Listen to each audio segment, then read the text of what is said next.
Hello बच्चों। तो जैसा कि आपको बता दें, आज हम पढ़ाने वाले हैं आपका चैप्टर 1, जो आपके 9th क्लास में भी है, 11th क्लास में है। तो हम 11th को रिकवर का मतलब उसको लेकर चलेंगे। आप 11th का हम पढ़ाएंगे कोशिका जीवन की इकाई। देखो, कोशिका जीवन की इकाई चैप्टर क्या है, शुरुआत करते हैं हम आज। कोशिका जीवन की इकाई क्या बेटा? कोशिका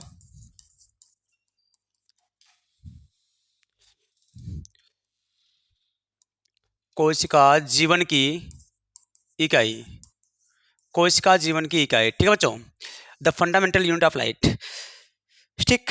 कोशिका जीवन की इकाई जो हमारी होती है, the fundamental unit of life. देखो, कोशिका है क्या, पहले हम ये देख लेते हैं कोशिका है क्या। देखो, ये आपका चैप्टर जो है क्लास 11th का है। देखो, इसको हम चैप्टर वाइज क्या होंगे उसको आपको पार्ट वाइज पढ़ाते चलेंगे, और मिला जुला के 5-6 लेक्चर में आपका ये कंप्लीट हो जाएगा लेसन, और पूरा एनसीईआरटी बेस पे पढ़ाएंगे, एकदम मज़ा आ जाएगा। देखिए, पहले हम जानते हैं कोशिका है क्या बेटा। कोशिका क्या है, ध्यान सुनिएगा। कोशिका क्या होती है, देखिए ये कोशिका क्या होती है, ध्यान सुनिए। कोशिका कोशिका क्या है, ध्यान सुनिएगा बच्चों।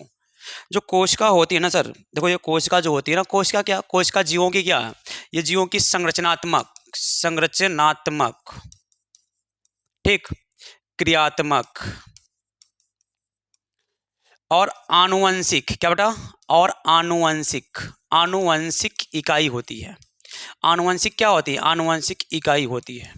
कोशिका क्या होती है, कोशिका जीवों की संरचनात्मक, क्रियात्मक तथा आनुवंशिक इकाई होती है, ठीक है। कोशिका जीवों की संरचनात्मक, क्रियात्मक तथा आनुवंशिक इकाई होती है, ठीक। अच्छा, बात ये आती है सर, कोशिका क्या होती है। कोशिका की खोज किसने किया सर, खोज किसने किया? तो खोज किसने किया था, रॉबर्ट हुक ने किया था बच्चों। किसने किया था, रॉबर्ट हुक ने किया था। किसने किया था, रॉबर्ट रॉबर्ट हुक ने किया था। रॉबर्ट हुक ने, अच्छा, कब किया था, सन 1665 में किया था बच्चों। कब किया था, सन 1665 में। अच्छा, बात यह थी, रॉबर्ट हुक ने किया था मतलब किया था कोशिका खोज, लेकिन किस कोशिका की खोज इन्होंने पहले किया था? तो इन्होंने मृत कोशिका की खोज किया था। किस कोशिका की खोज किया था, मृत कोशिका की खोज किया था। अच्छा, मृत कोशिका को हम कहते क्या हैं, मृत कोशिका को हम कहते हैं नेफ्रोसिस। मृत कोशिका को हम क्या कहते हैं, नेफ्रोसिस बेटा। क्या कहते हैं, नेफ्रोसिस कहते हैं। तो रॉबर्ट हुक ने, देखो अगर कहा जाए कि सर्वप्रथम सबसे पहले कोशिका खोज किसने किया था, तो रॉबर्ट हुक ने किया था सन 1665 में। और जो इन्होंने रॉबर्ट हुक ने कोशिका की खोज किया था, तो मृत कोशिका की खोज किया था, वो भी उस मृत कोशिका को हम कहते हैं क्या है, नेफ्रोसिस कहते हैं, ठीक है। अच्छा, बात ये आती है, जो मृत कोशिका होती है, इस मृत कोशिका के ऊपर बच्चों एक रसायन पाया जाता है। क्या पाया जाता है, इस मृत कोशिका के ऊपर एक रसायन पाया जाता है। उस रसायन का नाम है बेटा, एक रसायन होता है, रसायन। उस रसायन का नाम क्या होता है, उसका नाम है सुबेरिन। सुबेरिन रसायन होता है बेटा, सुबेरिन।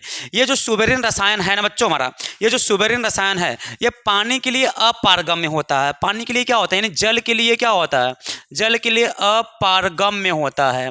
अपारगम्य मतलब इसमें अगर जल इसके ऊपर डालेंगे, जैसे मान लो यहाँ पर सुबेरिन पदार्थ है, हमारे हाथ पर सुबेरिन पदार्थ है, ठीक है, दिख रहा है ना, हमारे हाथ पर सुबेरिन पदार्थ है, इस पर पानी डालेंगे, जब जल डालेंगे तो इस पर पानी नहीं आ पाएगा, या हमारे हाथ पर अंदर त्वचा पर पानी स्पर्श नहीं कर पाए, छू नहीं पाएंगे। तो अपारगम मतलब जिसमें पानी आर पार ना जाए, पारगम मतलब जिसमें पानी आर पार हो सके, ठीक है। तो ये सुबेरिन जो होता है, मृत कोशिका के ऊपर क्या होता है, सुबेरिन रसायन होता है, जो जल के लिए अपारगम होता है। और जो मृत कोशिका होती है ना, उसके ऊपर जो सुबेरिन पदार्थ होता है, जो उस पर पानी जाता है, जैसे मृत कोशिका कहीं पर पड़ी हुई है और उस पर सुबेरिन पदार्थ जमा हुआ, उस पर पानी जाएगी, तो पानी क्या होगा, सुबेरिन पदार्थ जमा हुआ मृत कोशिका के ऊपर, तो उस पर वो क्या होगा, वो अपारगम होगी। तो अपारगम होगी, पानी जाएगा नहीं, तो जीवित कहाँ रहेगी, उसके अंदर कोशिकांग, ओम, इसलिए मृत कोशिका हो जाती है, ठीक है। अब बात ये आती है सर, उसके बाद जीवित कोशिका की खोज किसने किया। जीवित कोशिका की बच्चों कितनी, किसकी खोज का बेटा, जीवित कोशिका की खोज किसने किया। इसके बाद आता है जीवित कोशिका की खोज। जीवित कोशिका की खोज, जीवित कोशिका की खोज बेटा किसने किया था, एंटोनी वॉन लीवेनहॉक ने किया था। किसने किया था बच्चों, Antony von Leeuwenhoek. Antony von Leeuwenhoek, Leeuwenhoek ने किया था बच्चों, ठीक है, ल्यूवेनहॉक। किसने किया था बच्चों, Antony von Leeuwenhoek. Antony von Leeuwenhoek ने किया था। अच्छा, कब किया था, सन 1665 में, सन 1674 में बेटा, सन 1600, 9 साल बाद, सन 1674 में किया था इन्होंने जीवित कोशिका की खोज। और आपको बताते जानकारी लिए बच्चों, स्पर्म जो होता है, शुक्राणु होता है, शुक्राणु की खोज, शुक्राणु का नाम इन्होंने ही दिया था, एंटोनी वॉन लीवेनहॉक ने ही दिया था, ठीक है। तो जीवित कोशिका की खोज, जीवित जो कोशिका होती है उसकी खोज एंटोनी वॉन लीवेनहॉक ने किया था। अच्छा, बात ये आती है, जो कोशिका होती है, कोशिका का सेल मतलब सेल शब्द किसने दिया, सेल शब्द किसने दिया बच्चों, सेल शब्द किसने दिया, सेल शब्द किसने दिया, ये पूछ लेता है, या पूछ लेता है सेलुला शब्द किसने दिया। सेलुला बेटा क्या होता है हमारा, सेलुला शब्द किसने दिया? किसने बेटा? सेलुला शब्द किसने दिया? सेलुला शब्द किसने दिया या सेल शब्द किसने दिया, ये भी पूछ लेता है। तो सेलुला शब्द या सेल शब्द किसने दिया बेटा? रॉबर्ट हुक ने ही दिया था। रॉबर्ट किसने दिया था बच्चों? रॉबर्ट हुक ने दिया था।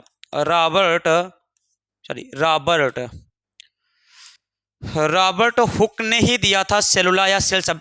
ठीक है, अब बात ये आती है ये सर कि जो कोशिका होती है, कोशिका क्या है? जीवन की क्या है सर? जीवन की मौलिक इकाई है सर। जीवन की मौलिक इकाई। जीवन की क्या है सर? जीवन की मौलिक इकाई है। मौलिक इकाई है बच्चों, जीवन की मौलिक इकाई है। लेकिन जीवों की बात करें, जीवों की क्या है? तो जीवों की मूलभूत इकाई है, क्योंकि ये नहीं रहेगा उसके शरीर का निर्माण नहीं हो पाएगा। मूलभूत इकाई है, मूलभूत इकाई, क्योंकि ये नहीं रहेगा जीव का शरीर नहीं बन पाएगा। शरीर नहीं बन पाएगा, काम जीव जिंदा कैसे रहेगा? काम कर पाएगा, उसकी उत्पत्ति कैसे होगी? तो कोशिका जीवों की मूलभूत इकाई है और जीवन की मौलिक इकाई है। अब बात आती है सर रॉबर्ट हुक ने कोशिका का खोज किया था, किस पर किया था? खोज तो किया था रॉबर्ट हुक ने, लेकिन किस पर किया सर? कार्क के टुकड़े पर। कार्क के टुकड़े पर किया था। कार्क के टुकड़े पर कार्क के टुकड़े पर कोशिका की खोज किया था रॉबर्ट हुक ने। रॉबर्ट हुक ने कोशिका तो खोज किया था, लेकिन किस पर किया था? कार्क के टुकड़े पर बच्चों। कार्क मतलब लकड़ी के टुकड़े पर। ठीक है, ऐसे ठेठी देखो, ठेठी बाल जो नड़ी होती है उसका ठेठी मतलब लकड़ी वो लकड़ी का कोई टुकड़ा होता है, उसी को कहते हैं कार का टुकड़ा। उसी की खोज किए थे। ठीक है बेटा, अब बात ये आती है रॉबर्ट हुक जो है, रॉबर्ट हुक को क्या कहा जाता है बेटा? रॉबर्ट हुक को क्या कहा जाता है सर? देखिए रॉबर्ट हुक जो है, हमारे जो रॉबर्ट हुक है, रॉबर्ट बच्चों सुनो, जो रॉबर्ट हुक है, अरे यार, जो रॉबर्ट हुक हैं, रॉबर्ट हुक चचा जो हैं, ये रॉबर्ट हुक चचा ने क्या किया? देखो रॉबर्ट हुक चचा को हम क्या कहते हैं? इनको हम कहते हैं father of bacteriology. Father of cytology बेटा। साइटोलॉजी क्या कहते हैं? फादर ऑफ साइटोलॉजी कहते हैं। साइटोलॉजी बेटा क्या कहते हैं? साइटोलॉजी कहते हैं। फादर ऑफ साइटोलॉजी कहते हैं। अब एक बात बता दें आपको बच्चों, फादर ऑफ साइटोलॉजी कहते हैं। ठीक, देखो इनको हम क्या कहते हैं? फादर ऑफ साइटोलॉजी कहते हैं बेटा। क्या कहते हैं? Father of cytology. देखिए एक बार यहां देख लेते हैं, छोटा कर लेते हैं हम। देखो जो रॉबर्ट हुक होते हैं, रॉबर्ट हुक क्या है? देखिए सर, रॉबर्ट हुक क्या फादर ऑफ साइटोलॉजी ने कहते हैं। और एक बात ये भी बता दें बच्चों, देखो जो एंटोनी वान लीeuwenhoek चचा है, कौन है? जो एंटोनी वान लीeuwenhoek है, कौन है? एंटोनी वान लीeuwenhoek है। इनको हम क्या कहते हैं? इनको हम कहते हैं फादर ऑफ बैक्टीरियोलॉजी। क्या कहते हैं? फादर ऑफ बैक्टीरियोलॉजी कहते हैं। क्या कहते हैं बच्चों? बैक्टीरियोलॉजी कहते हैं बेटा। इन्हें क्या कहते हैं? फादर ऑफ बैक्टीरियोलॉजी कहते हैं। क्यों? क्योंकि इन्हें जीवित कोशिका की खोज किया था। उन्हें फादर ऑफ साइटोलॉजी क्यों कहते हैं? क्योंकि जो कोशिका होती है, कोशिका का अध्ययन करना, कोशिका का अध्ययन करना क्या कहलाता है? साइटोलॉजी कहलाता है। क्या कहलाता है? साइटोलॉजी कहलाता है बेटा। कोशिका का अध्ययन करना क्या कहलाता है? साइटोलॉजी। अगर एक बात ये भी हम कह दें कि कोशिका के देखो यहाँ पर जो कोशिका होती है, कोशिका के प्रत्येक प्रारूप का अध्ययन करना, कोशिका के प्रत्येक प्रारूप का अध्ययन करना, यानी जो कोशिका होती है उसके प्रत्येक प्रारूप का अध्ययन, कोशिका के अंदर जितने भी चीजें हैं हर एक के बारे में जानना, हर एक की जानकारी एकदम अच्छे से अध्ययन करना, उसको हम क्या कहते हैं? सेल बायोलॉजी कहते हैं बच्चों। क्या कहते हैं? उसको हम कहते हैं सेल बायोलॉजी। क्या कहते हैं बच्चों? उसको हम कहते हैं सेल बायोलॉजी। ठीक है, उसे हम क्या कहते हैं? Cell biology. तो कोशिका के प्रत्येक प्रारूप का अध्ययन करना सेल बायोलॉजी, और कोशिका का अध्ययन करना क्या कहता है? साइटोलॉजी। बात यहाँ पर एक और आती है कि कोशिका जो है, कोशिका का वैज्ञानिक नाम क्या है? कोशिका का वैज्ञानिक नाम क्या बच्चों? वैज्ञानिक नाम क्या है? तो साइटो है सर। क्या है? साइटो। ठीक है, क्या है? साइटो। तो देखिए एकदम बढ़िया से एक बार हम फिर से रिवीजन कर दे रहे हैं। देखो जो कोशिका होती है, कोशिका जीवन की इकाई क्या है? हमारा कोशिका जीवन की इकाई जो चैप्टर है, मतलब ये आपका चैप्टर नंबर 11। तो देखो ऐसे फ्लो चार्ट के माध्यम से आपको पढ़ाया जाएगा। आप यहाँ पे एकदम बेजोड़, एकदम मस्त, एकदम आपको क्लास में एकदम बढ़िया याद हो जाएगा बच्चों। ठीक है, एक बात ये भी सुने आप, जो कोशिका होती है ना, कोशिका के बाद देख लो, कोशिका की खोज देखो भैया, यहाँ पर हम अंडरलाइन कर रहे हैं। देखिएगा जो कोशिका होती है हमारी, देखो कोशिका क्या है? जीवों की संरचनात्मक, क्रियात्मक और आनुवंशिक इकाई होती है। अच्छा, कोशिका की खोज किसने किया था? कोशिका खोज रॉबर्ट हुक ने किया था सन 1665 में। इन्होंने किस कोशिका की खोज किया था सर? तो मृत कोशिका की खोज किया था। मृत कोशिका को हम कहते हैं क्या है? नेफ्रोसिस कहते हैं। अच्छा, मृत कोशिका के ऊपर एक रसायन पाया जाता है, उस रसायन को क्या कहते हैं? सुबेरिन रसायन। ये सुबेरिन रसायन जो होता है वो जल के लिए अपारगम्य होता है, इसमें पानी आर पार नहीं हो पाती है। ठीक है, अच्छा बात आती है जीवित कोशिका की खोज। जीवित कोशिका की खोज किसने किया था? एंटोनी वान लियोनहॉक ने किया था 9 साल बाद 1674 में किया था, और इन्हें फादर ऑफ बैक्टीरियोलॉजी भी कहा जाता है बच्चों। अच्छा, एक बात और सुने बच्चों, जो हमारा ये होता है कोशिका के प्रत्येक प्रारूप का अध्ययन करना क्या कहलाता है? Cell biology. एक बात आपको बता दें, साइटोलॉजी को ही वर्तमान समय में सेल बायोलॉजी के नाम से जाना जाता है। साइटोलॉजी क्या है? कोशिका का अध्ययन करना साइटोलॉजी कहलाता है, और उसी को हम क्या कहते हैं वर्तमान समय में? सेल बायोलॉजी कहते हैं। लेकिन एनसीईआरटी क्या कहती है? एनसीईआरटी कहती है कोशिका का अध्ययन करना साइटोलॉजी कहलाता है, कोशिका के प्रत्येक प्रारूप का अध्ययन करना सेल बायोलॉजी कहलाता है। यानी तो लेकिन हम लोग ये भी कह देते हैं कि साइटोलॉजी को ही वर्तमान समय में सेल बायोलॉजी के नाम से जाना जाता है। ठीक, अब देखो सेल शब्द या सेलुलर शब्द किसने दिया? तो सेल शब्द सेलुलर शब्द किसने दिया? रॉबर्ट हुक ने दिया। अच्छा, कोशिका जीवन की मौलिक क्या है? जीवों की मूलभूत इकाई है। कोशिका की खोज रॉबर्ट हुक ने तो किया था, लेकिन किस पे किया था? कार के टुकड़े पर, लकड़ी के टुकड़े पर किया था। अच्छा, रॉबर्ट हुक को क्या कहा जाता है? फादर ऑफ साइटोलॉजी कहा जाता है, क्योंकि सबसे पहले कोशिका खोज इन्होंने किया था, कोशिका के बारे में इन्होंने ही बताया था। ठीक है, अच्छा, कोशिका का अध्ययन करना क्या कहलाता है? साइटोलॉजी। ठीक, कोशिका वैज्ञानिक नाम क्या है? साइटो। अब एक बार इसका स्क्रीनशॉट ले लीजिए, तब चलते हैं आगे बच्चों। देखिए अब अगला क्या है हमारा, देखिएगा। देखिए अगला क्या है, जो कोशिका है, अभी हम कोशिका के बारे में चल रहे हैं बच्चों। देखो जो कोशिका है, कोशिका, ठीक बचा, जो हमारा कोशिका है, ये कोशिका क्या है? देखो कोशिका क्या है? सबसे छोटी कोशिका जो होती है, सबसे छोटी कोशिका पूरे वर्ल्ड की, यानी पूरे देखा जाए जितने जीवों की खोज हो चुकी है, इस पूरे जीवों में जो अनुमानता बताया गया वैज्ञानिकों द्वारा कि सबसे छोटी कोशिका किसकी होती है, तो सबसे छोटी कोशिका जो होती है बच्चा, सबसे छोटी कोशिका जो होती है वो माइकोप्लाज्मा लेडलवाई की होती है। किसकी होती है बच्चा? माइकोप्लाज्मा लेडलवाई की। किसकी? Mycoplasma, mycoplasma लेडलवाई। लेडलवाई एक जीवाणु है, बैक्टीरिया है, लेडलवाई, माइकोप्लाज्मा लेडलवाई। माइकोप्लाज्मा लेडलवाई एक ऐसे जीव है जो सबसे छोटा जीव है, सबसे छोटी कोशिका इसी को होती है, 0.1 माइक्रोन की होती है भैया।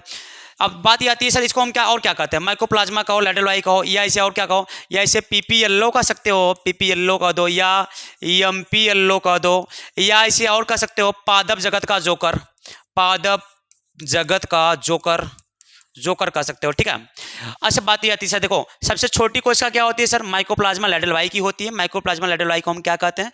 पीपीएलओ भी कहते हैं, एमपीएलओ भी कहते हैं, पादप जगत का जोकर भी कहते हैं। मतलब pleuropneumonia like organism, mycoplasma like organism से कहते हैं। पीपीएलओ मतलब प्लूरोनिमोनिया लाइक ऑर्गेनिज्म, और एमपीएलओ मतलब माइकोप्लाज्मा लाइक ऑर्गेनिज्म। ठीक है, और इसी को कहते हैं माइकोप्लाज्मा लेडलवाई को पीपीएलओ, एमपीएलओ या पादप जगत का जोकर कहते हैं बच्चों। ये सबसे छोटी कोशिका होती है। ठीक है, 0.1 से 0.3 माइक्रोन इसका लंबाई होती है, ऐसे बताया गया, लेकिन हम यहाँ एनसीईआरटी में इसकी लंबाई तो इसे फिलहाल दी नहीं है, इसलिए हम बता नहीं रहे आपको। ठीक है, देखो अब बात आती है सबसे बड़ी कोशिका। सबसे बड़ी कोशिका क्या होती है बच्चों? देखिएगा, सबसे बड़ी कोशिका क्या होती है बच्चों? ठीक है, एक बार आपसे रिविजन करते रहे, हम पानी पी लें।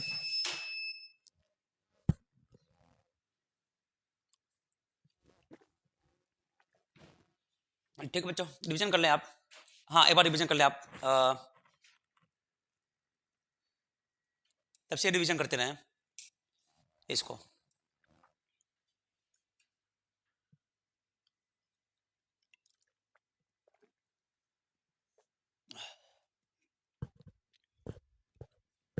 ठीक है, देखिए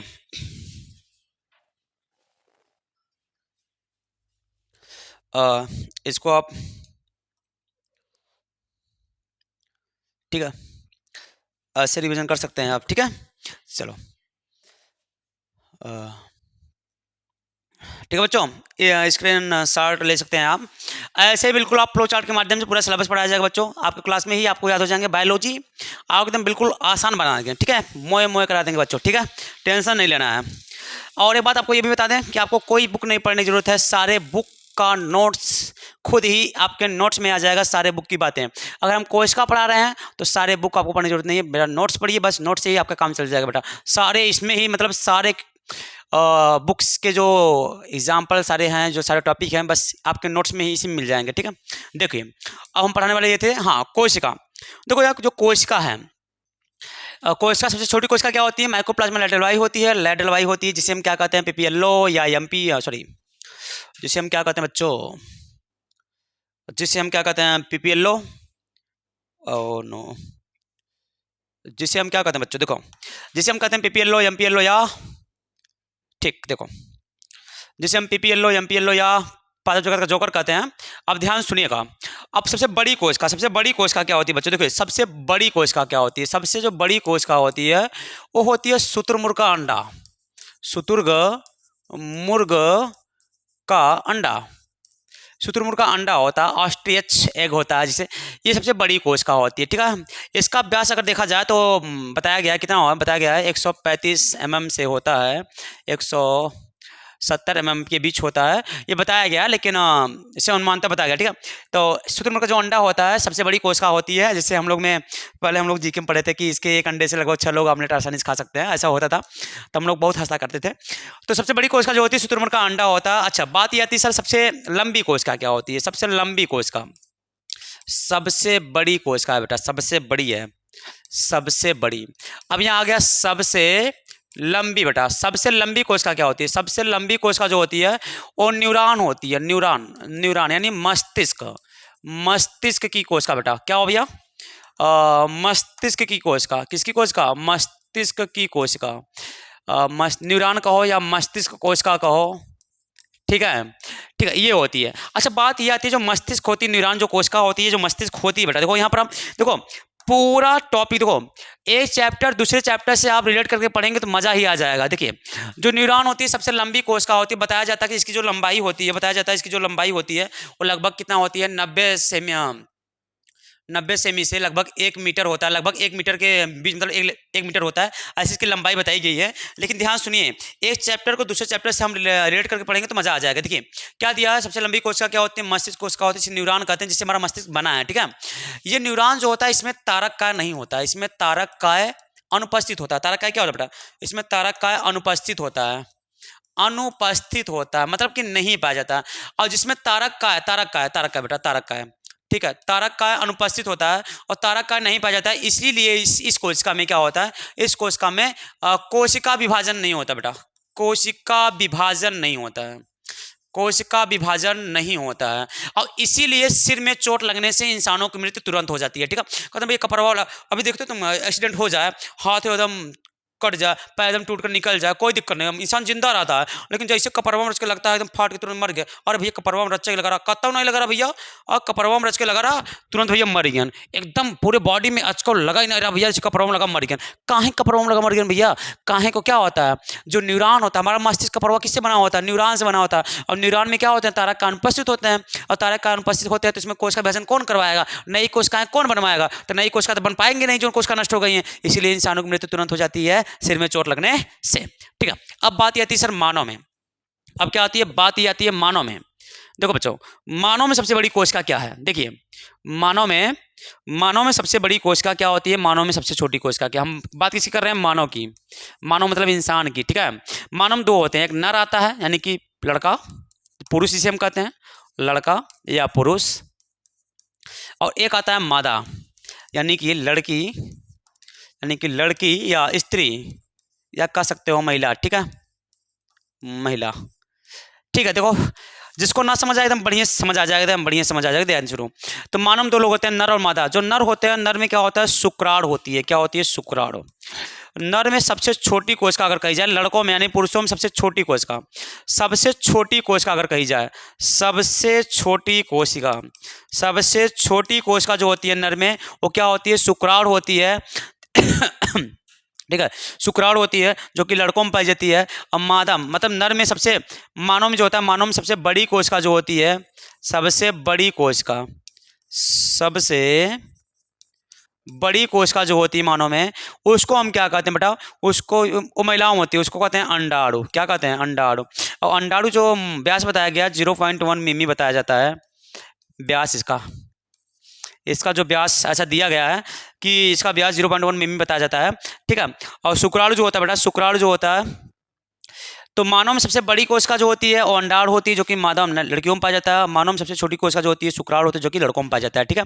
एक बार इसे आप अच्छे से फिर से एकदम बढ़िया से थोड़ा एक बार रिविजन कर लें। देखिए बताएं कि सबसे बड़ी कोशिका, देखिए हम बताएं सबसे छोटी कोशिका क्या होती है। सबसे छोटी कोशिका क्या है, ये आपका माइकोप्लाज्मा लैडलवा, ये बेटा जिसे हम पीपीएलओ भी कहते हैं, एमपीएलओ भी कहते हैं, पादप जगत का जोकर कहते हैं। सबसे बड़ी कोशिका क्या है हमारा सर, सबसे बड़ी कोशिका हमारा क्या है, सबसे बड़ी कोशिका हमारा शुतुरमुर्ग का अंडा है, ठीक है, जिसका व्यास 135 mm से 170 mm के बीच होता है, ठीक। और सबसे बड़ी कोशिका मानी गई है। आज से इससे बड़ी कोशिका खोज की नहीं है, की नहीं है, तब नहीं की गई है। सबसे लंबी कोशिका क्या होती है, न्यूरॉन होती है, मस्तिष्क कोशिका भी कहते हैं, जो हमारे ब्रेन में पाई जाती है, और ये 90 सेंटीमीटर से लगभग 1 मीटर की होती है। और इसमें तारक का अनुपस्थित होता है, इसलिए इसमें कोशिका विभाजन नहीं होता, क्योंकि तारक का ही कोशिका विभाजन को प्रेरित करते हैं, ठीक है। तारक का काम ही बेटा, देखो तारक का ही काम है, तारक का यानी सेंट्रोसोम, सेंट्रियोल जिसे हम कहते हैं, ठीक, सेंट्रियोल या सेंट्रोसोम कहते हैं।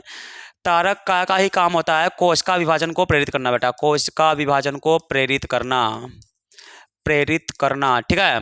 कोशिका विभाजन को प्रेरित कौन करता है, तारक का ही करता है बच्चों, ठीक। तो इसमें पाया नहीं जाता, इसलिए तारक का इसमें नहीं पाया जाता, इसलिए इसमें कोशिका विभाजन नहीं होता, इसलिए सिर में चोट लगने से इंसानों की मृत्यु तुरंत हो जाती है। अब बात आती है मानव में लड़कों में क्या होता है, सबसे छोटी कोशिका जो होती है शुक्राणु होती है, जो कि लड़कों में पाई जाती है। मानव में सबसे बड़ी कोशिका क्या होती है, अंडाणु होती है, जो कि महिलाओं में पाई जाती है, ठीक। अब बात इसके बाद आती है बेटा हमारा कोशिका सिद्धांत। हेडिंग क्या होता है हमारा, कोशिका सिद्धांत।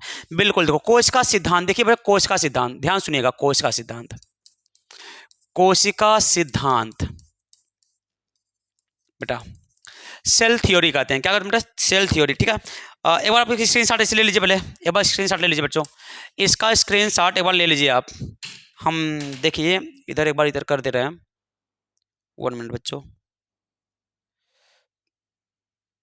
इसका आप स्क्रीन शॉट ले लीजिए ताकि आपको याद करने में आसानी रहे। बिल्कुल ऐसे सिलेबस पढ़ाया जाएगा, ये तो हम आप आज से शुरू किए हैं आपका, तो ऐसे टॉपिक वाइज लेकर आएंगे, मतलब पूरे इसके बाद अगला पार्ट लेकर आएंगे, इसके बाद अगला पार्ट लेकर आएंगे और चैप्टर खत्म कर देंगे आसानी से। स्क्रीन शॉट ले लीजिए बच्चों, ठीक।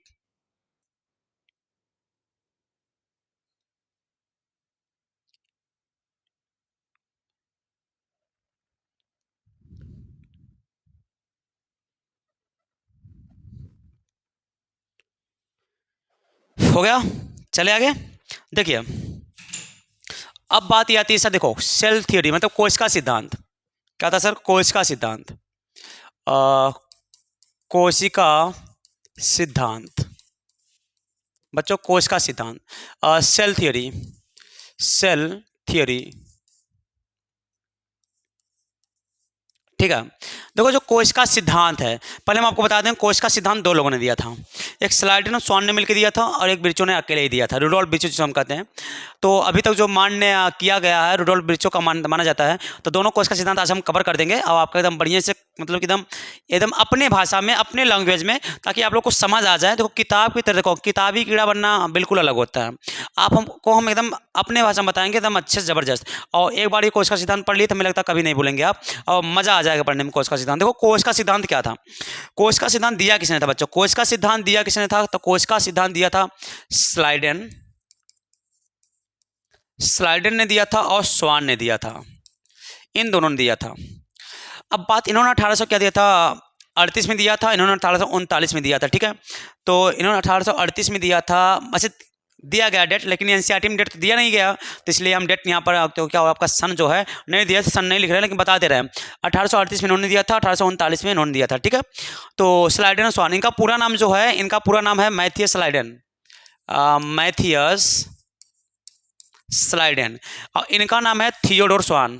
क्या है, सॉरी बच्चों, क्या है इसका इनका नाम, इनका नाम है थियोडोर, थियोडोर, थियोडोर स्वान।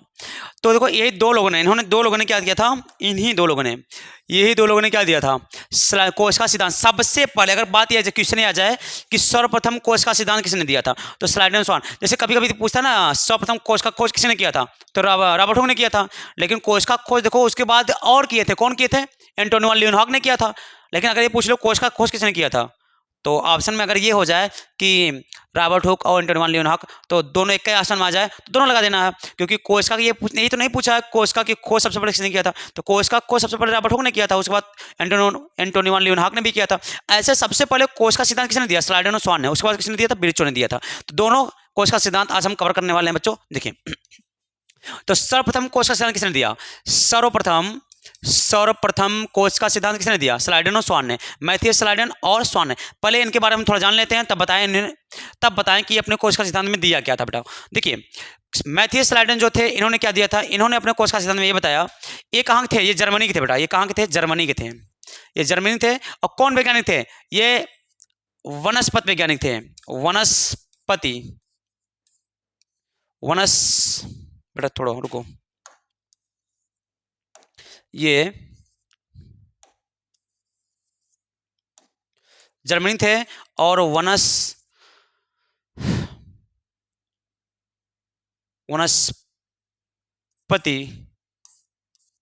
वैज्ञानिक थे। कौन वैज्ञानिक थे? वनस्पति वैज्ञानिक थे। ठीक है, वनस्पति वैज्ञानिक थे। अच्छा बात ये आती है भैया, ये कहाँ के थे?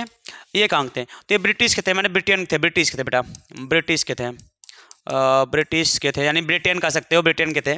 और ये जीव वैज्ञानिक थे, ये जीव वैज्ञानिक थे। लेकिन एक बात हम यहीं पर बता दें आपको बच्चों, ये जीव वैज्ञानिक होते हुए भी इन्होंने कोशिका भित्ति के बारे में बताया था। कोशिका भित्ति के बारे में बताया था। कोशिका भित्ति के बारे में इन्होंने बताया था कि कोशिका भित्ति पादपों में पाई जाती है।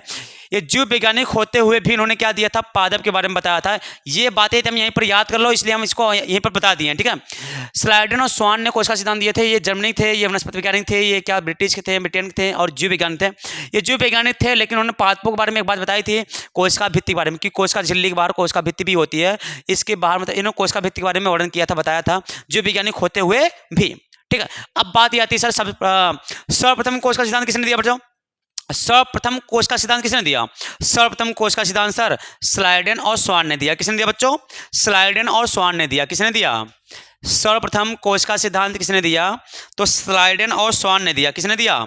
स्लाइडन और स्वान ने दिया। अच्छा स्लाइडन कहाँ के थे? जर्मनी थे। कौन वैज्ञानिक थे? वनस्पति वैज्ञानिक थे। थियोडोर स्वान कहाँ के थे?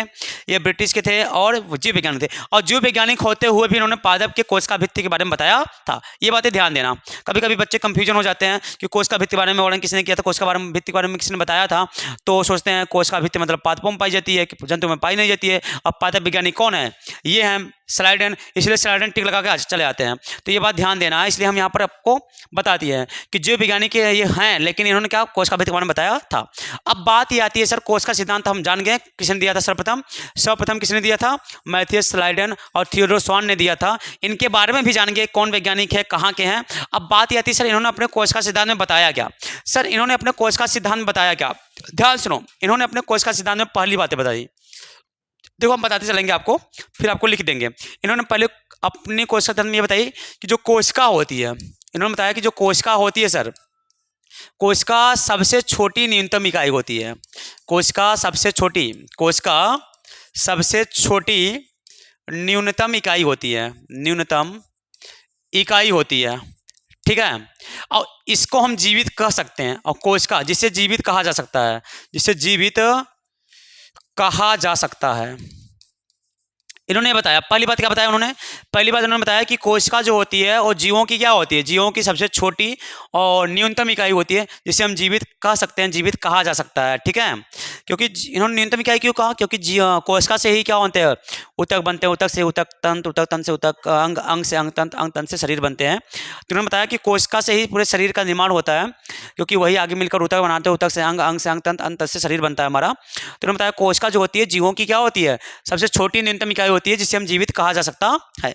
दूसरी बात इन्होंने बताया कि जो क्या होता है सर, ये बताया समझ में बच्चों? कोई दिक्कत नहीं ना? चले थोड़ा पानी पी ले। ठीक है,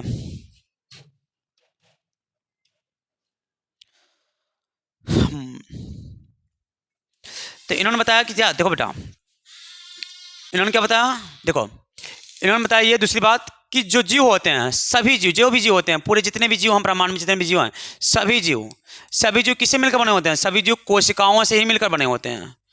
कोशिकाओं से ही मिलकर बने होते हैं, मिलकर बने होते हैं। इन्होंने क्या बताया कि जितने भी जीव होते हैं सभी जीव कोशिकाओं से ही मिलकर बने होते हैं। इन्होंने बताया, किसने? स्लाइडर और स्वान ने बताया कि सभी जीव, जितने भी जीव हैं, सब कोशिकाओं से ही मिलकर बने होते हैं। और तीसरी बात इन्होंने क्या बताया? तीसरी बात इन्होंने बताया, जैसे मान लो ये कोशिका है बेटा, क्या है? इन्होंने बताया तीसरी बात है कि जो कोशिका होती है, मान लो ये हमारा ये क्या है? कोशिका। ये तो हमारा क्या है? देखो भैया, मान लो ये हमारा क्या है? कोशिका। ये हमारा क्या है बेटा, ये हमारा क्या है, कोशिका। देखो बच्चों, अच्छा मान लो ये हमारा क्या है, कोशिका, ठीक है।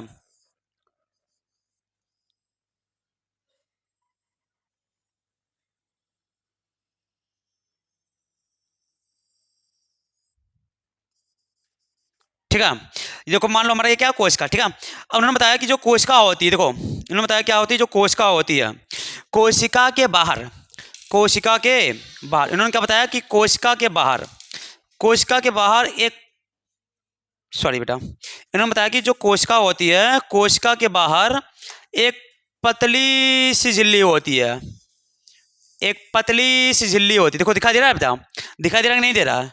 देखिए इन्होंने बताया कोशिका के बाहर एक पतली सी झिल्ली होती है, और इस पतली झिल्ली को, एक पतली सी क्या होती है, एक पतली सी झिल्ली होती है, एक पतली सी क्या होती है बच्चों, कोशिका के बाहर क्या होती है, एक पतली सी झिल्ली होती है, क्या होती है, एक पतली सी झिल्ली होती है। और इस झिल्ली को हम क्या कहते हैं, इस झिल्ली को ही हम क्या कहते हैं, कोशिका झिल्ली, कोशिका झिल्ली, कोशिका झिल्ली, ठीक है। कोशिका झिल्ली या जीवद्रव्य कला कहते हैं, या जीवद्रव्य कला कहते हैं, या प्लाज्मा झिल्ली कहते हैं, या प्लाज्मा झिल्ली कहते हैं, ठीक है।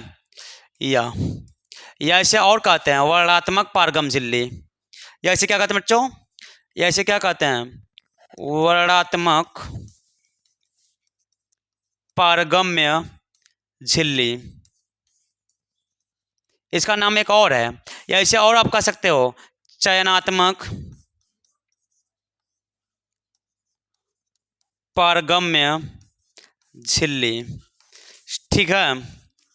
ध्यान सुनो बच्चों, क्या बताया हम आपको, इन्होंने बताया जो कोशिका होती है, स्लाइडेंस ने क्या बताया, तीसरी बात, स्लाइडेंस ने तीसरी बात ये बताया कि कोशिका के बाहर एक पतली सी झिल्ली होती है, जिसे हम क्या कहते हैं, कोशिका झिल्ली कहते हैं, या उसे हम जीव कोशिका झिल्ली क्या कहते हैं, कोशिका झिल्ली कहते हैं। और उसी कोशिका झिल्ली क्या नाम है, उसे हम क्या कह सकते हैं, जीवद्रव्य झिल्ली, प्लाज्मा झिल्ली, वर्णात्मक पारगम झिल्ली और चयनात्मक पारगम झिल्ली भी कह सकते हैं। उन्होंने बताया कोशिका के बाहर एक पतली सी झिल्ली होती है, जिसे हम क्या कहते हैं, क्या कहते हैं बेटो, जिसे हम क्या कहते हैं, कोशिका झिल्ली कहते हैं, क्या कहते हैं, कोशिका झिल्ली कहते हैं। और बताया इन्होंने एक बात और बताया, इन्होंने बताया कि कोशिका के बाहर एक पतली झिल्ली, एक पतली झिल्ली होती है जिसे हम कोशिका झिल्ली कहते हैं, और बीच में, और उसके बीच में, उस झिल्ली के बीचों बीच, इस झिल्ली का बीचों बीच क्या है, ये है। और बताया इन्होंने इस झिल्ली के बीचों बीच, इस झिल्ली के बीचों बीच, इन्होंने बताया इस झिल्ली के बीचों बीच एक बड़ा सा केंद्रक होता है, क्या होता है, इन्होंने बताया इस झिल्ली के बीचों बीच एक बड़ा सा क्या होता है बच्चा, इन्होंने बताया इस झिल्ली के बीचों बीच क्या होता है, एक बड़ा सा केंद्रक होता है, क्या होता है, एक बड़ा सा केंद्रक होता है, क्या होता है, केंद्रक, एक बड़ा सा क्या होता है, केंद्रक होता है। इतनी बातें इन्होंने बताया।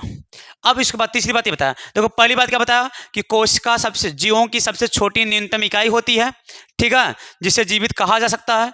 दूसरी बात बताया कि सभी जीव किससे मिलकर बने होते हैं, कोशिकाओं से मिलकर बने होते हैं।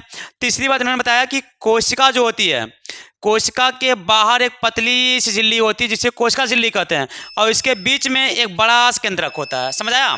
जो कोशिका होती, मान लो कोशिका होगी हमारी, कोशिका के बाहर एक बड़ी पतली झिल्ली होती है जिसे कोशिका झिल्ली कहते हैं, और इसके बीच में एक बड़ा सा केंद्रक होता है।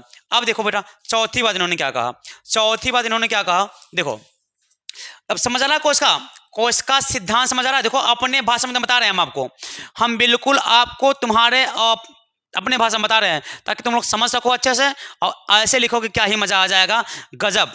किताब में ऐसा नहीं दिया बच्चा, ठीक है, किताब में अपने हिसाब से लिखोगे, अपने अपने तरीके से लिखो तो मजा आएगा, एकदम मजा आ जाएगा।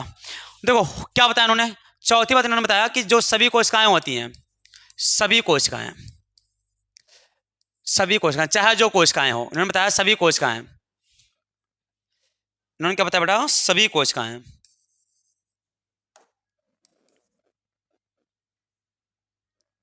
सभी कोशिकाएं, इन्होंने बताया सभी कोशिकाएं, सभी कोशिकाएं वो क्या होती हैं, मूलभूत रूप से, उन्होंने बताया कि सभी कोशिकाएं जो होती हैं सर, सभी कोशिकाएं क्या होती हैं सर, सभी कोशिकाएं जो होती हैं वो मूलभूत रूप से, मूलभूत रूप से संरचना, संरच संरचना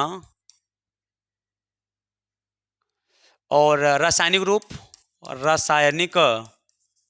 रूप और उपापचयी क्रियाओं में उपापचयी क्रियाओं में समान होती है। इसका मतलब समझो पहले, इन्होंने बताया कि सभी जो कोशिकाएं होती हैं, चाहे जो कोशिका हो, वो इन्होंने ये बताया कि जो चाहे जो कोशिका हो उनकी संरचना एक ही जैसी होगी, मूलभूत रूप से एक जैसी संरचना उनकी होगी, और सभी जो कोशिकाएं होती हैं वो रासायनिक रूप से एक ही जैसा होगा, मतलब सभी में वही रसायन होगा और सभी में वही केमिकल होंगे, वही एंजाइम, वही हार्मोन्स होंगे, मतलब वही रसायन, मतलब सभी जो कोशिकाएं, चाहे जो कोशिकाएं हो वो मिला जुला के सब रासायनिक रूप से एकदम समान हो, एकदम सब में वही रसायन पाया जाए। ऐसा होता है? नहीं होता है। इन्होंने बताया ये भी कि सभी कोशिकाएं जो होती हैं उपापचयी क्रियाओं में समान होती है। जैसे मान लो अलग अलग प्रकार की कोशिकाएं हैं, कुछ न्यूरॉन अलग कोशिका हो गई, न्यूरॉन अलग कोशिका हो गई, संयोजक कोशिकाएं अलग हैं, ठीक है, उपकला उत्तक कोशिकाएं अलग हैं, ठीक है, सब कोशिकाएं, अच्छी पेशियां, सब कोशिकाएं अलग हैं, जो पेशियां होती हैं उनमें कोशिकाएं अलग हैं।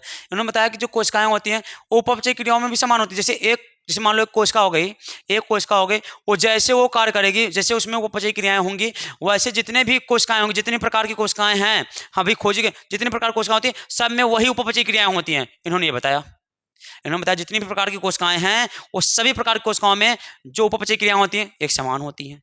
सभी प्रकार जो कोशिकाएं हैं उनमें जो रासायनिक रूप से क्या होती हैं, समान होती हैं, सभी में वही रसायन पाए जाते हैं।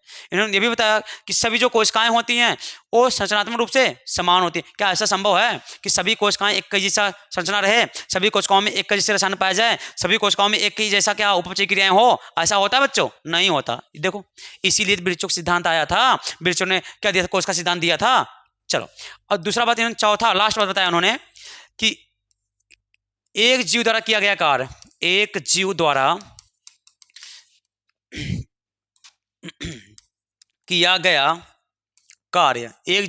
गया कार्य, उसमें उपस्थित घटक के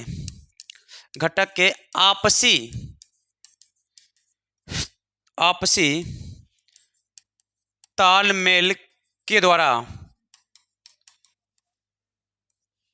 संपन्न होता है।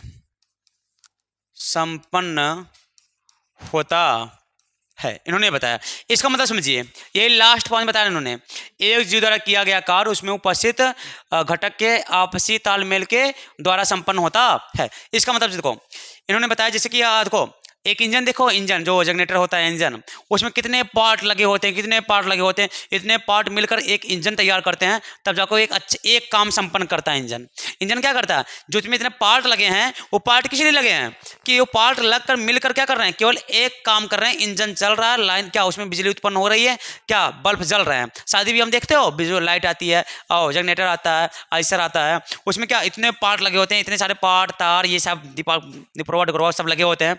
सबका काम क्या होता है, सबका काम ये होता है कि सब मिलकर क्या करें, बिजली उत्पन्न करें और जिससे लाइट जल सके, वो डेकोरेशन अच्छा हो सके ना। सबका एक का ही काम है। मतलब क्या कुछ समझे कि मतलब एक मशीन क्या कर रही है, देखो बेटा, एक मशीन जो है उसमें बहुत सारी चीजें हैं, एक मशीन में क्या है, बहुत सारी चीजें हैं, और सारी चीजें मिलकर क्या कर रहे हैं, जब मिलकर एक साथ काम कर रही हैं, और जो काम कर रहे हैं वही काम वही बाहर हमें दिख रहा है। वैसे जैसे हमारा हाथ, देखो हमारा हाथ ऐसे जा रहा है ना, तो हमारे हाथ में ऐसे जाने के लिए, हमारा हाथ जो ऐसे जा रहा है, इसमें जाने के लिए, इसमें पेशियां, हड्डियां ना, बहुत सारी चीजें क्या हो रही हैं, भाग ले रही हैं, तब जाके हमारा हाथ ऐसे जा पा रहा है। मतलब इसमें वही हम बता रहे हैं कि जो हमारा हाथ है, ये हमारा हाथ क्या हो रहा है, इसमें जो घटक हैं वो घटक मिलकर आपस में मिले, और मिलने के बाद तब जाके हमारे हाथ को ऐसे करने दिए, तब जाके हम एक काम कर पाए, अपना हाथ ऐसे कर पाए। किसके कारण, वो पूरे घटक मिलकर एक काम किए, तब जाके हमारा हाथ ऐसे हो पाया। ऐसे जनरेटर में क्या हुआ, सारे पार्ट मिलकर एक काम किए, तब जाके जनरेटर काम कर पाया, एक काम कर पाया, वही बता रहा है। ठीक है, कोई दिक्कत नहीं ना। आप एक बार इसे पढ़ लीजिएगा, देखिए रिविजन कर लीजिए बच्चों, हम रिविजन करवा दे रहे हैं फिर से। देखिए देखो क्या है, स्लाइड एंड स्वान, देखो यहाँ से देखिए एकदम देखिए। सर्वप्रथम कौन सा सिद्धांत किसने दिया, मैथियस स्लाइडेन और थियोडोर स्वान ने दिया। अच्छा, मैथियस स्लाइडेन कहाँ थे, जर्मनी थे, ब्रिटिश वैज्ञानिक थे, मतलब वनस्पति वैज्ञानिक थे। थियोडोर स्वान कहाँ थे? ब्रिटिश के थे, ब्रिटेन के थे, जीव विज्ञानी थे, लेकिन इन्होंने जीव वैज्ञानिक होते हुए भी कोशिका भित्ति के बारे में बताया था। अच्छा, इन्होंने अपने कोशिका सिद्धांत में क्या बताया? स्लाइडेन स्वान ने अपने कोशिका सिद्धांत में क्या बताया? ध्यान सुनिए। पहली बात बताइए कि जो कोशिका होती है वो जीवों की सबसे छोटी न्यूनतम इकाई होती है जिसे जीवित कहा जा सकता है। दूसरा बताया सभी जीव, जितने भी जीव हैं सब कोशिकाओं से ही मिलकर बने हैं, ठीक है। और तीसरी बात इन्होंने बताया कि जो कोशिका है उस कोशिका के बाहर एक पतली सी झिल्ली होती है जिसे कोशिका झिल्ली कहते हैं, और उसके बीच में, उस झिल्ली के बीच में एक बड़ा सा केंद्रक होता है। अगला बात इन्होंने बताया कि सभी जीव कोशिकाएं जो होती हैं, सभी कोशिकाएं जो होती हैं वो मूलभूत रूप से संरचना में समान होती हैं, रासायनिक रूप से समान होती हैं, उपपचयी क्रियाओं में समान होती है। इसका मतलब बताया ना आपको कि सभी कोशिकाओं में जो उपपचयी क्रियाएं होती हैं, सभी कोशिकाओं में एक ही उपपचयी क्रिया होती है, वैसी उपपचयी क्रिया होती हैं। सभी कोशिकाओं में वही रसायन पाए जाते हैं, सभी कोशिकाओं की संरचना एक ही जैसी होती है। ऐसा होता संभव है? नहीं है। इसीलिए तो रुडोल्फ बिर्चो ने अपना कोशिका सिद्धांत दिया, ठीक है। इसके बाद क्या आया कि एक जीव द्वारा किया गया कार्य उसमें उपस्थित घटक के आपसी तालमेल के द्वारा संपन्न होता है। जैसे हम बताया ना, पूरे इंजन के पार्ट मिलकर केवल इंजन को एक काम करवा रहे हैं, ऐसे हमारे हाथ का, हमारा जो हम जब हाथ ऐसे करते हैं तो हमारे हाथ में जो घटक उपस्थित हैं वो घटक सारे क्या हो रहे हैं? मिलकर हमारे हाथ को आगे बढ़ाने का काम कर रहे हैं। वही चीज़ यहाँ पर समझाया गया है, ठीक है।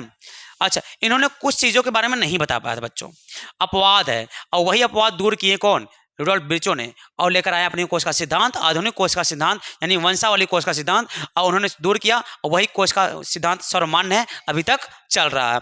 इन्होंने क्या अपवाद है इनमें? इनका अपवाद क्या है? इन्होंने क्या क्या नहीं बता पाया? इन्होंने अपने कोशिका सिद्धांत में क्या क्या नहीं बता पाया बच्चों? इन्होंने अपने कोशिका सिद्धांत में क्या क्या नहीं बता पाया? इन्होंने अपने कोशिका सिद्धांत बच्चों क्या क्या नहीं बता पाया? ध्यान सुनो, इन्होंने अपने कोशिका सिद्धांत में क्या क्या नहीं बता पाया? इन्होंने अपने कोशिका सिद्धांत में क्या क्या नहीं बता पाया? पहली बात उन्होंने बताया बैक्टीरिया के बारे में। बैक्टीरिया के बारे में उन्होंने नहीं बता पाया। अच्छा, दूसरी बात इन्होंने क्या नहीं बता पाया बच्चों? वायरस के बारे में। वायरस यानी विषाणु के बारे में उन्होंने बता पाया। मतलब वायरस बैक्टीरिया क्या है? एकल कोश की जीव है, यानी हम कह सकते हैं एकल कोश की जीव के बारे में नहीं बता पाया, ठीक है। अच्छा, तीसरी बात इन्होंने क्या बताया? तीसरी बात इन्होंने बताया ये कवक के बारे में नहीं बताया। कवक बहुकेंद्रीय होता है बेटा। कवक क्या होता है? बहुकेंद्रीय होता है, यानी कह सकते हैं बेटा इन्होंने बहुकेंद्रीय के बारे में, जीवों के बारे में भी नहीं बता पाया। अच्छा, तीसरी बात बहुकेंद्रीय, इन्होंने जाइलम के बारे में नहीं बता पाया, जाइलम के बारे में। और एकदम मेन बात इन्होंने पांचवी बात क्या नहीं बता पाया? नई कोशिका का निर्माण बच्चों, नई कोशिका का निर्माण। इन्होंने इतनी बातें नहीं बता पाया, और इन्हीं सभी बातों को दूर करते हुए कौन आए? रुडोल्फ बिर्चो आए। इन्होंने अपना कोशिका सिद्धांत दिया जो अभी चल रहा है, सर्वमान्य है। तो बताओ स्लाइडेन और स्वान के अपवाद क्या हैं? ये अपवाद है बेटा, ये अपवाद है किसके? स्लाइडेन और स्वान के कोशिका सिद्धांत के। इन्होंने बैक्टीरिया का व्याख्या नहीं कर पाया, वायरस का व्याख्या नहीं कर पाया, कवक के बारे में नहीं बता पाया, जाइलम के बारे में, और नई कोशिका निर्माण कैसे होता है, इन सभी बारे में नहीं बता पाया। अब हम पढ़ते हैं बच्चों क्या? अब हम पढ़ते हैं कोशिका सिद्धांत किसके? आधुनिक कोशिका सिद्धांत बेटा, आधुनिक कोशिका सिद्धांत, आधुनिक कोशिका सिद्धांत, ये कह दो, या वंशावली बेटा, क्या? या वंशावली कोशिका सिद्धांत, वंशावली कोशिका सिद्धांत बच्चों। ये कोशिका सिद्धांत देखो, ये कोशिका सिद्धांत क्यों आई?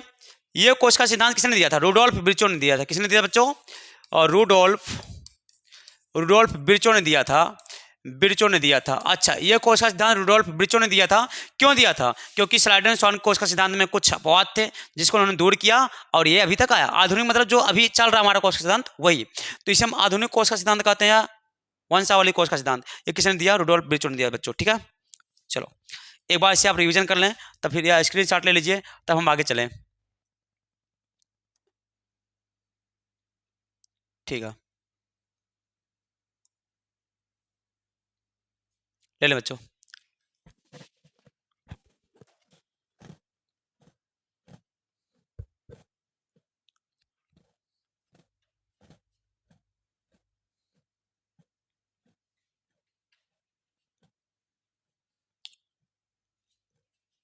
ये भी ले लें।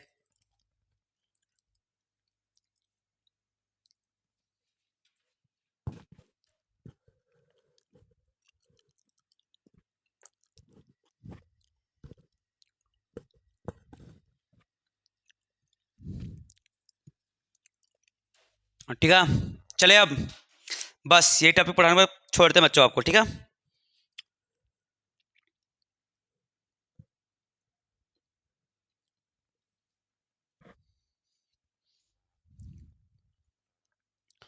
चलो अब बताते हैं बच्चों, देखो बस बहुत हो गया।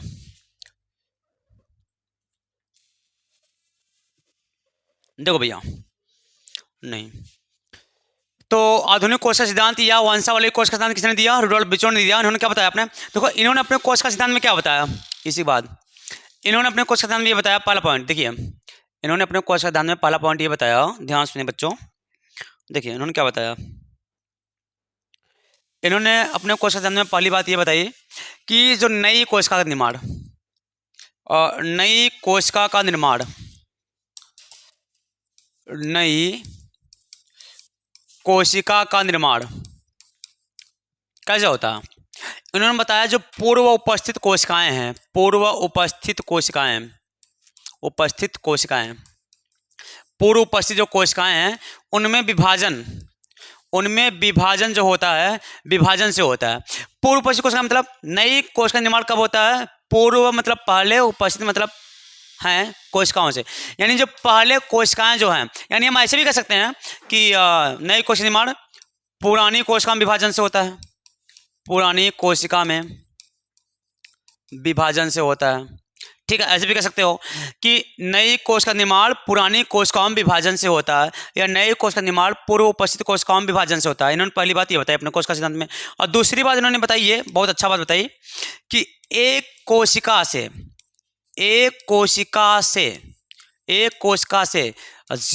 भी जीव का निर्माण हो सकता है, जीव का निर्माण हो सकता है। एक कोशिका से भी जीव का निर्माण हो सकता है, मतलब एक कोशिका रहेगी तो भी जीव का निर्माण हो सकता है, मतलब एकल कोश की जीव। एकल कोश की जीव किसे कहते हैं? ऐसे जीव जिनमें निर्माण क्या हो, जिनका निर्माण एक कोशिका से हो।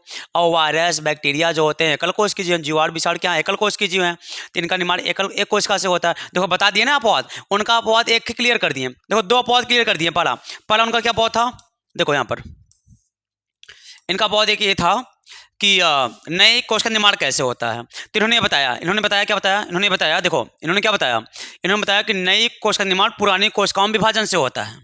और दूसरा अपवाद इनको क्या था, चलो एक अपवाद तो खत्म हो गया, एक अपवाद तो हमारा यहाँ खत्म हो गया, एक अपवाद खत्म, ठीक है। दूसरी अपवाद क्या था इनका कि ये जीवाणु विषाणु यानी एकल कोश की जीव हैं, ये दोनों एकल कोश की जीव हैं।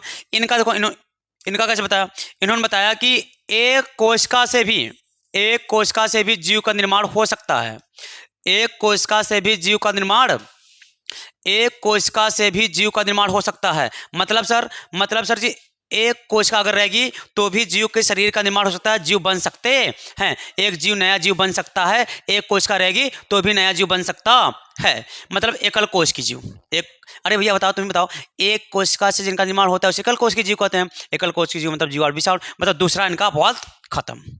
तीसरा पॉइंट उन्होंने क्या बताया, तीसरा उन्होंने बताया ये कि देखो तीसरा उन्होंने बताया कि एक कोशिका के अंदर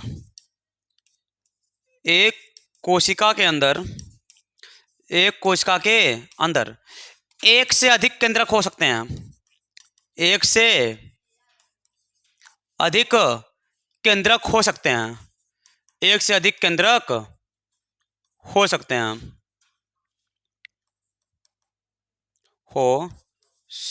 हैं, इन्होंने बताया कि एक कोशिका अगर रहेगी तो उसमें जरूरी नहीं कि एक मान लो, देखो यहाँ देखो इन्होंने क्या बताया, इन्होंने बताया कि अगर एक कोशिका है, मान लो एक कोशिका है, इसमें जरूरी नहीं कि एक का केंद्रक रहे, इसमें एक से अधिक केंद्रक भी हो सकते हैं, एक से अधिक केंद्रक भी हो सकते हैं कोशिका के अंदर, ठीक है।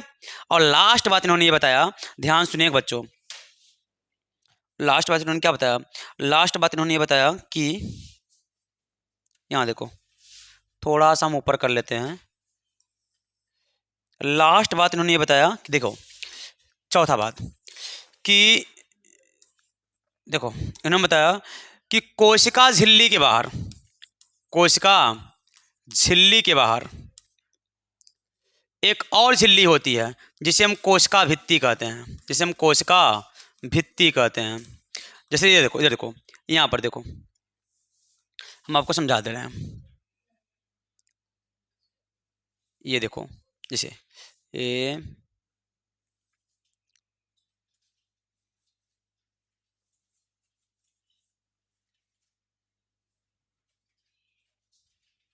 देखो, ये इतनी बात इन्होंने बताया था। क्या बताया था? पहला बात क्या बताया था इन्होंने पहला बात ये बताया कि जैसे मान लो, देखो ये नई कोशिका निर्माण किससे होता है? पुरानी कोशिकाओं में विभाजन से होता है, यानी पूर्व उपस्थित कोशिकाओं में विभाजन से होता है। एक कोशिका से भी जीव का निर्माण हो सकता है। अच्छा, एक कोशिका, देखो इनका अपवाद भी हम क्लियर करेंगे। एक कोशिका के अंदर एक से अधिक केंद्रक होते हैं, एक से अधिक मतलब, और एक कोशिका के अंदर एक से अधिक केंद्रक मतलब बहुकेंद्रीय जीव। जिसमें एक से अधिक केंद्रक होते हैं उसे क्या कहते हैं? बहुकेंद्रीय जीव, है ना। और इन्होंने बताया, इन्होंने क्या बताया कि एक कोशिका के अंदर एक से अधिक केंद्रक हो सकते हैं, यानी बहुकेंद्रीय जीव के हो सकते हैं। बहुकेंद्रीय जीव मतलब कवक। इन्होंने कवक का भी स्पष्टीकरण कर दिया। लो, हो गया क्लियर ना। अच्छा, एक बात और कि कोशिका झिल्ली के बाहर कोशिका भित्ति भी होती है, जो कोशिका झिल्ली से मोटी होती है। कोशिका झिल्ली क्या होती है? पतली होती है, और ये क्या होती है? मोटी होती है। ठीक, कोई दिक्कत नहीं। ये पारगम्य होती है, चयनित पारगम्य होती है। ये क्या होती है? पारगम्य होती है, और ये क्या होती है? चयनित पारगम्य होती है, गम्य होती है। ठीक है। ये मृत होती है, तो ये क्या होती है? ये जीवित होती है। ये मृत होती है, ये जीवित होती है। पारगम मतलब इसमें क्या होते हैं हम, ये कोई पदार्थ आना मतलब कोई भी पदार्थ आ जा सकता है इसमें, ऐसा है। और चयनित पारगम मतलब वही पदार्थ अंदर आएंगे जिसको हम ले सकते हैं, जिसकी अनुमति हम दे सकते हैं, उसी क्या कहते हैं? चयनित पारगम। ऐसे देखो, अब जैसे अब टीचर एक होता है, टीचर क्या करता है? उन्हीं बच्चों को अंदर ले सकता है जिसको चाहे ना। तो क्या टीचर किसका काम कर रहा है? वो चयनित पारगम काम कर रहा है।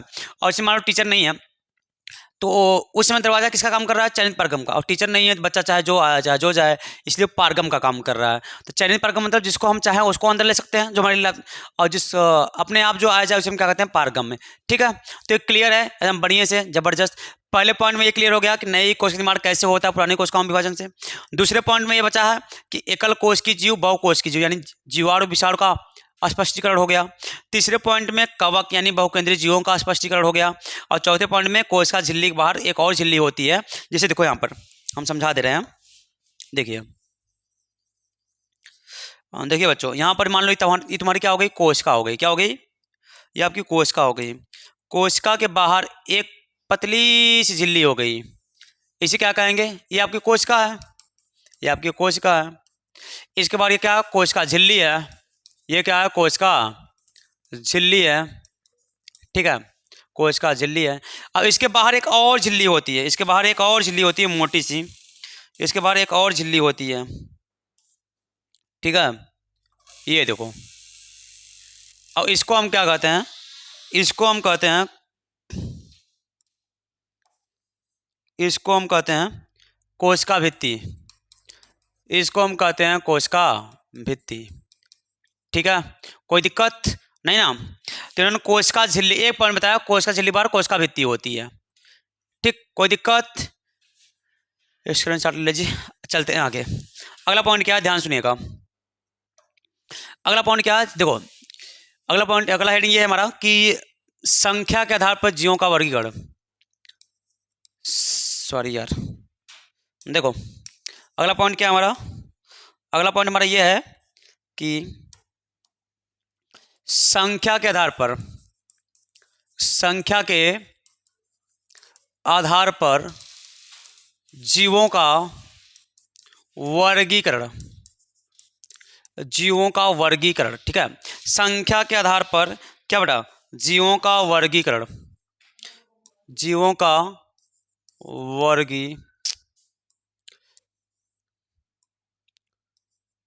वर्गीकरण। ठीक, देखो आपको बता दें, संख्या के आधार पर जीव दो प्रकार के होते हैं बच्चों। संख्या के आधार पर जीव कितने प्रकार के होते हैं? संख्या के आधार पर अगर देखा जाए, संख्या के मतलब संख्या के आधार पर जीव, संख्या के आधार पर जीव जो होते हैं उनको दो भागों में बांटा गया बच्चों। एक होता है एकल कोश की जीव, यूनिसेलुलर, ठीक है, और मल्टी सेलुलर। यानी एकल कोश की जीव, सॉरी बेटा, क्या? एकल कोशिकी जीव। ठीक है, और दूसरा हमारा क्या होता है? दूसरा हमारा होता है बहुकोश की जीव, बहुकोशिकी जीव। अच्छा देखो एक बात सुनो, बेटा एक बात सुनो, बात ध्यान सुनिए। एकल मतलब देखो हमें एक अलग पेज पे समझा देते हैं, ध्यान सुनिए। देखो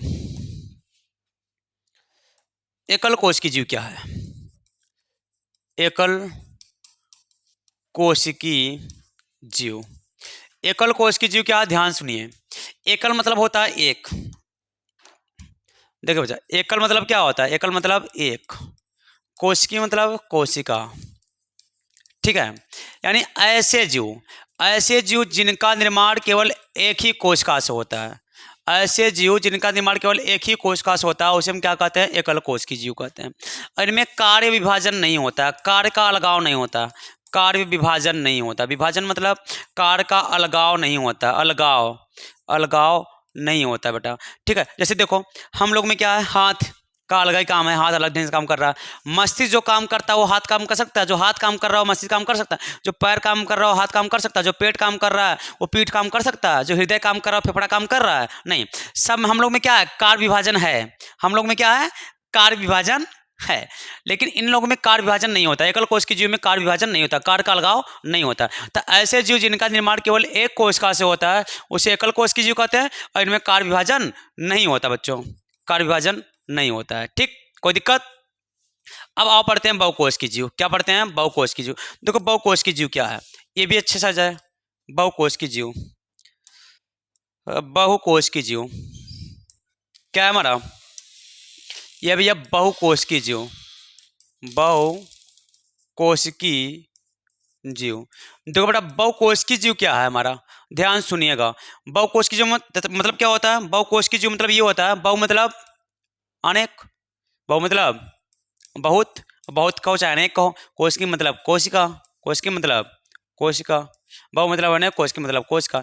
यानी ऐसे जीव जिनका निर्माण अनेक कोशिकाओं से होता है, ऐसे जीव जिनका निर्माण अनेक कोशिकाओं से मिलने से होता है उसे हम क्या कहते हैं? बहुकोशिकीय जीव कहते हैं। और इनमें क्या होता है, जब अनेक कोशिकाएं होंगी तो हर कोशिकाएं अलग अलग काम करती हैं। ऐसे जीव जिनका निर्माण क्या होता है? अनेक कोशिकाओं से होता है, मिलने से होता है, उसे हम क्या कहते हैं? बहुकोशिकीय जीव कहते हैं। और बहुकोशिकीय जीव है, इसमें देखो पहले से बता दिया है, इनमें कार्य विभाजन होगा कि नहीं होगा, आप बताएं। देखो यहाँ पर पहचान बताएं, कार्य विभाजन होगा कि नहीं, कार्य विभाजन होगा कि नहीं होगा, होगा कि नहीं होगा? देखिए होगा कि नहीं होगा, आप बताएं।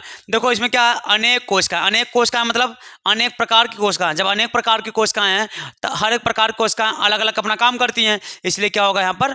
अनेक प्रकार कोशिकाएं अलग अलग अलग अपना अलग अलग काम करती हैं बेटा, ठीक है। तो एक बार रिविजन कर लें यहाँ से। देखिए यहाँ से बताया आपको हम,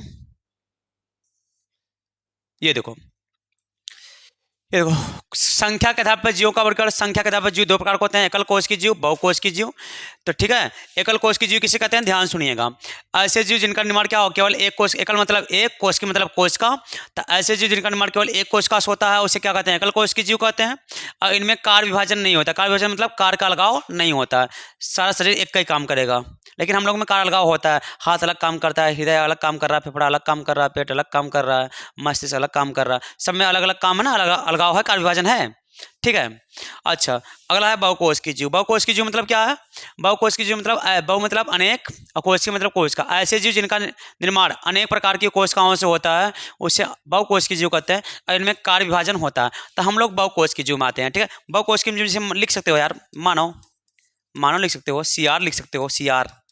देखो आप अपने हिसाब से एग्जाम्पल लिखिए। देखिए ये जरूर नहीं किताब वाला ही एग्जाम्पल आप लिखें, देखिए आप अपनी एग्जाम्पल लिखें। देखो जो आप अपने हिसाब से लिखेंगे वो कभी नहीं भूलेंगे, ठीक है। CR लिख लो, CR लिख लो। गाय लिख लो, गाय, गधा, ठीक है। ये आप अपने हिसाब से एग्जाम्पल लिखो, कभी नहीं भूलोगे बेटा, ठीक है। तो ये ETC कर लो, ETC, ठीक। तो ये क्या है हमारा? ये बहुकोशिकीय जीव है, ये क्या है? बहुकोशिकीय जीव है, ठीक है। लेकिन अगर हम ये कहते हैं बच्चों, देखो यहाँ पर एकल कोशिकीय जीव, एकल कोशिकीय जीव में यहाँ क्या है? तो जीवाणु है, विषाणु है, ठीक है, अमीबा है, ठीक है। ETC कर सकते हो, ये सारे बहुकोशिकीय एकल कोशिकीय जीव हैं, ठीक। चलो तो ये चैप्टर नंबर जो हमारा क्लास 11 का ये है, कोशिका जीवन की इकाई, ये आज पहला लेक्चर था। अब ऐसे 2-3 लेक्चर में, 4-5 लेक्चर में आपका ये पूरा पार्ट हम कवर कर देंगे, ठीक है। तो अगला पार्ट लेकर आएंगे, अगले सोमवार को लेकर आएंगे, ठीक है।